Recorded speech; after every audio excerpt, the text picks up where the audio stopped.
Hey guys, my name is Toshiro from Revitellect, and in this video we're going to be talking about some more ways to win arguments. If you haven't already, check out my previous video on this topic. There'll be a link in the description.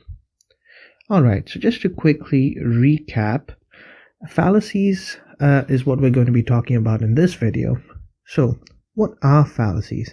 Well, fallacies are errors in reasoning.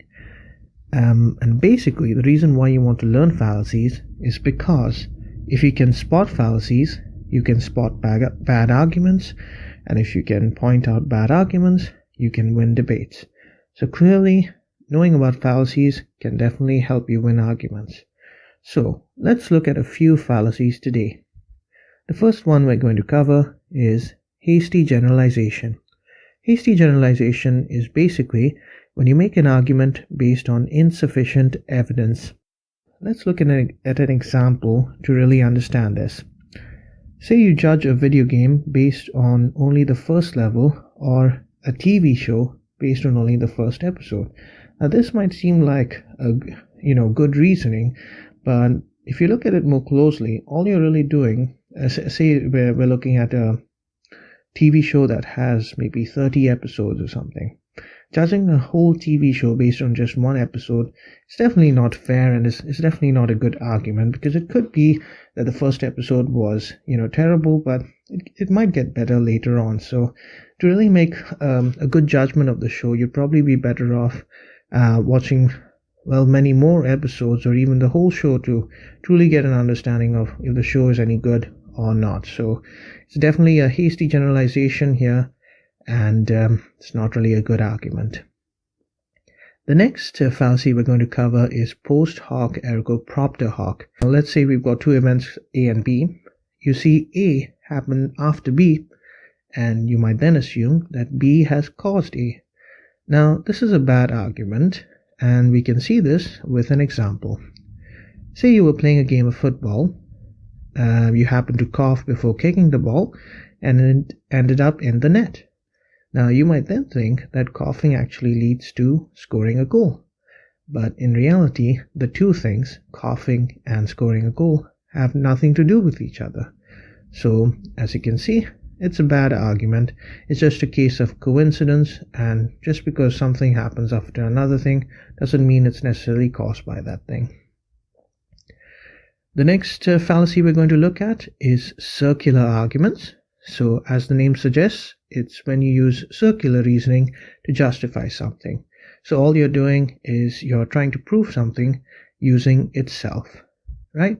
So let's look at an example. Let's say you're saying cats are pets because they are domestic animals. Now, at a glance, this might seem like a reasonable argument, but the definition of a pet is essentially a domestic animal. So all you're really saying is that cats are pets because they are pets. And as you can see, you're not really justifying what you're thinking. You're just stating the same thing twice. So circular reasoning, not good reasoning, a fallacy, something you should avoid, and something you can point out in an argument. So the final fallacy we're going to cover in this video is going to be the ad populum. So the ad populum is basically when you use mass appeal to justify something. So you're basically saying that just because a lot of people think, feel, do, support something, it's something good, it's the right thing, etc. So for example, most people don't own a business, so it's not a good idea.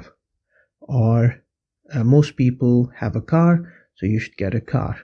Now, just because a lot of people do something doesn't necessarily mean it's a good thing or that it's right for you, right? So you have to look at the specific reasons behind why someone might do something and use that as justification for why you might consider doing something or why you should do something, rather than just the fact that, a number of people do something that makes it right or good.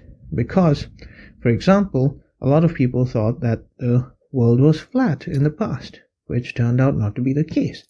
So, as you can see, that demonstrates that just because a lot of people believe something doesn't necessarily mean that it's right. So, we covered a few fallacies today.